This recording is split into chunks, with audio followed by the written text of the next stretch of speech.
Sorry about that. Geralt did not meet Anna Strenger, the Bloody Baron's wife, when he visited Crow's Perch. Sometime before his arrival, this woman had disappeared in unexplained circumstances along with her daughter Tamara. Geralt did, however, receive a detailed description of the missing woman. Anna was a comely 40-something woman with green eyes and hair dark as raven wings, which she kept in a tight bun behind her head. This kind of looks like the silhouette of a man, honestly. Geralt discovered that Anna's marital life had been working out as well as she might have hoped. She had recently been pregnant but lost her child for unknown reasons shortly before her disappearance. Unfortunate. Cirilla, do we know anything about her? I mean, have we learned anything new about her? Yes, we do. Following age-old Wtcher tradition, Geralt took Ciri to she came into his care. And blah, blah, blah. Because of it, she would one day hide from the entire world, even Geralt. Natural father was none other... Wait. Ciri's biography contained one more great secret. Her natural father was none other than the Emperor of Nilfgaard, Emhyr var Emreis. His words confirmed the fears swirling in Geralt's mind. Ciri had returned and was in mortal danger, for the unrelenting Wild Hunt was on her trail. Why, though? Why is the Wild Hunt after her? Is it just because she's a source? Yennefer made it clear why the Wild Hunt wanted Ciri. There we go. Eredin wanted the power latent in her elder blood. She also let Geralt know that Ciri had been seen in war-ravaged Velen as well as in Novigrad, the largest city in the world. Oh, wow, in the world. Reports that Ciri had spent some time at Crow's Perch proved true. She was there as the guest of the local warlord, Philip Strenger, also known as the Bloody Baron. Despite his violent moniker, this man treated Ciri with kindness and respect.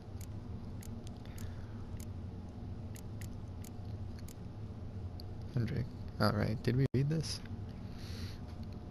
Considering the way spy corps of all stripes tend to function, Hendrik was undoubtedly not this man's real name. Nevertheless, that was the only real appellation the Witcher knew for his Imperial Majesty's nose to the ground in Velen. After asking around, Geralt learned a Hendrik lived in the village of Heatherton. Sadly, Geralt arrived too late. The village had been ravaged, its inhabitants slaughtered, and Hendrik's service to Nilfgaard terminated in a most violent and disturbing manner. Yet the agent showed such determination before he died that something, chief of the Imperial Spy Corps, surely beamed with pride if he ever heard of it. Despite undergoing horrific tortures, Hendrik preferred to die in agony rather than reveal where he hid his reports. They remained in his hut for Geralt to find, providing him with several pieces of important information. Tamara Strenger. Wow, she looks very dolled up, doesn't she? The Baron's daughter, Tamara, had disappeared with her mother sometime before Geralt arrived at Crow's Perch. The Baron described her as a charming young maid of 19 summers and the apple of his eye.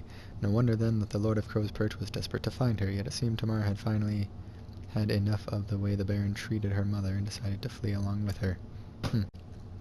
Ah, hey, we never read this, did we? Or did we? I feel like we did, actually.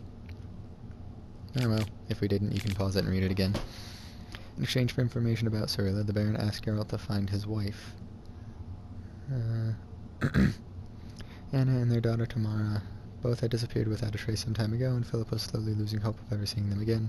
Under these circumstances, a Witcher was a gift from the gods, yet the Baron had hid certain facts from Geralt, such as his wife's recent pregnancy, her subsequent miscarriage, and his own predilection towards strong drink and violent quarrels. The Peller. As is often the case with charmers, diviners, healers, and other such cunning folk of the countryside, the Peller of Blackbow was a man of mystery, around whom circled a great many rumors and legends. Some claimed he could commune with the dead, others that he had a different sort of familiarity with the grave, having put an axe in his father's head in a fit of rage when he was a young man. Alright, I forgot about that. So did he actually do that? Or is it even important if he did? Still others said he showed an indecent fondness for barnyard animals. All of these rumors aroused the fear and respect of the backwater peasants of Velen, and the Peller most likely did little to discourage them. Yet even the most cunning of men make the occasional professional error. Had Geralt not intervened, who knows what might have become of the old seer at the hands of the Baron's enraged men. The pillar turned out to be more skilled at soothsaying than curing indigestion, though. What he delivered for Geralt was murky at best. The Witcher managed to put the pieces together into a somewhat logical whole. Did we ever read about Triss? I always considered it a point of particular pride to count Triss Marigold of Maribor among my closest and dearest friends. This exceptionally talented sorceress was a shining star of her profession, the former mage advisor to King Foltest and a famous hero of the Battle of Sodden, known as the 14th of the Hill. Yet in no way did she resemble her often unbearably haughty sisters in magic. Her deft mind, warm smile, and considerable personal charm had always won over even the hardest of hearts. Though my personal relations with Triss never ventured beyond the fraternal, Geralt of Rivia at one point found her allure irresistible. From then on, the two shared feelings that ran far deeper than a superficial and fleeting fancy. Yennefer told Geralt that Triss had recently taken up residence in the free city of Novigrad. What does it say about Yennefer as opposed to what it says about Triss? Witcher first met the Ravenhaired sorceress a good 20 years back. Their friendship and the feelings between them were born in a common adventure involving a genie and a wish granted to Geralt that intertwined their fates inextricably. Time since their relationship stormy, rich ups and downs, crises, breakups, opposites attract. Geralt and Yennefer had, after a long separation full of adventures for them both, gotten back together again. Their moment of repose was interrupted by the wild hunt. Da-da-da, circumstances of Geralt's initial reunion after 2 years were quite different than he had imagined. Blah blah blah. So it doesn't say anything about her personality, really. Because that's... I just know... Keep pressing the wrong buttons. I just know that that's going to be a thing. And I'm going to have to end up choosing between Triss and Yennefer. And I know precious little about Triss just from what I saw in the...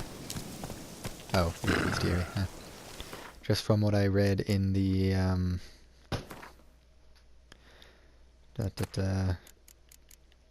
Not what I read. From what I saw in the movies. Aww. That's so sad. Yeah, that thing is a horrible monster. Saying a botchling's ugly is like saying shit's not particularly tasty. Can't say it's a lie, but it doesn't exactly convey the whole truth either. Huh? Botchlings are perhaps the most repulsive creatures a Witcher will ever have the displeasure of meeting. Born of dead, unwanted babies, discarded without a proper burial, their appearance is that of a particularly decayed fetus, their unformed flesh twisted with hate, fear, and malice.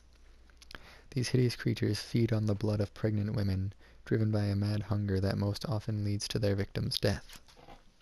Cursed oil. Axii. Axii? Huh.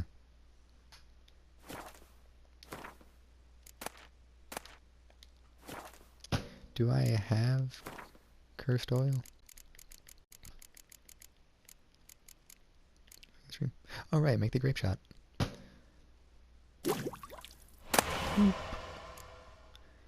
Northern wind.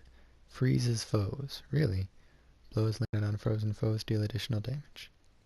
Nifty. All I need is allspice. Huh. How much is allspice? Because that sounds pretty useful, it does.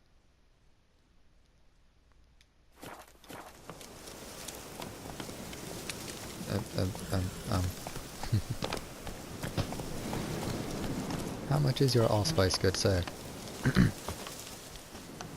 Yeah, I know precious little about Triss just from the movie versions of the first two games that I watched. Wolf. And could use a few potions.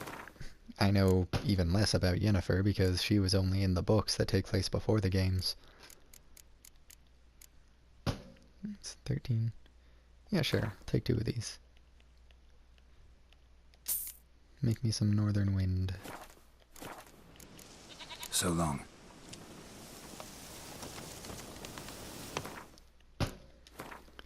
So, I hardly know anything about these 2 girls, and I'm gonna have to choose which one Geralt ends up with.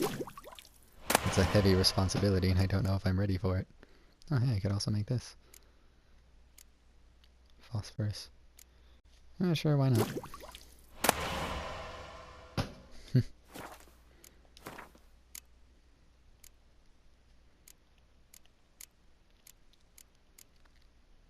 So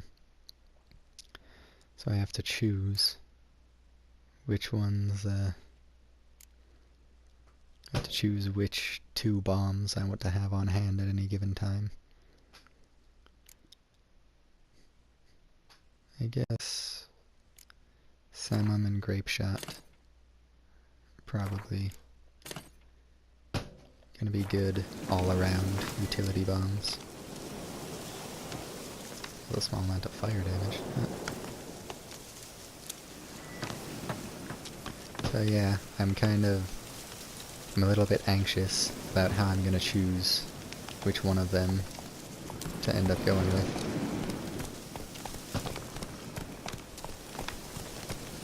Alright, so, back to the Baron.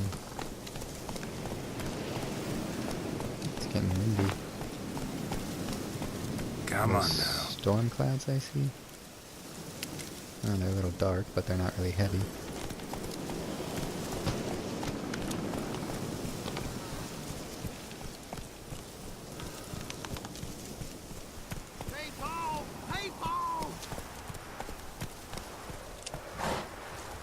What? Is this a town?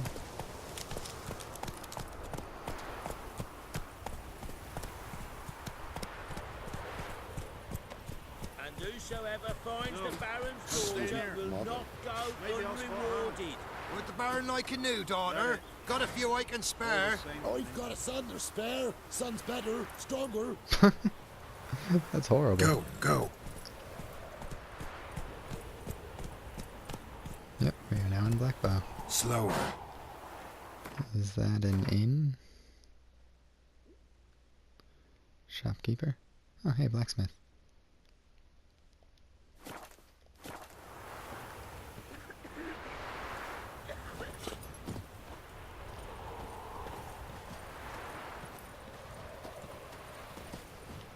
Buying or just perusing?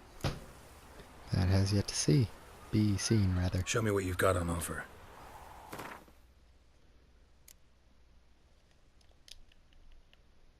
Oh, hello. Sure will. Wow, you do not have much, do you? Do I have anything to sell? Ashes, skull. Alright, Fistek. Master item. What do you get from Fistek? Rotting flesh. What do you get from rotting flesh? Bear hide. Oh, sure, I'll sell in that. Some extra pocket change.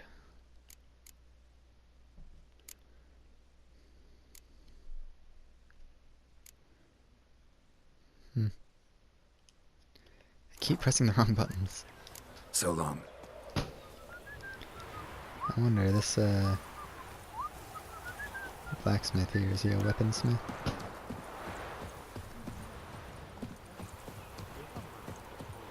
Solemnized, he'll be devoured by a wood snake, a boiled dragon with 7 heads and 10 horns. What'll become of us? Sorry, what? Fast as farts, did he just say? By order of the commander of the Nilfgaardian Army Group's center camp, residents of the villages of Midcopse and Blackbow are hereby required to report to the camp near Midcopse in order to perform labor for the Empire. Those caught evading their duties shall be flogged. Lists of designated residents and their assigned days of service have been provided to the village Ealdormen? That sucks.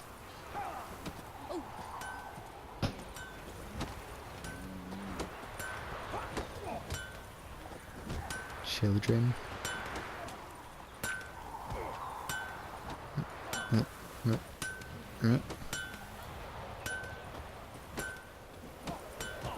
How come this one's a girl, but this one's just a child?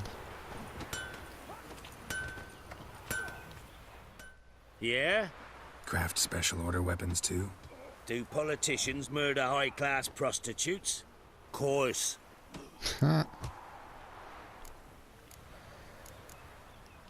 take a look. Maybe pick something.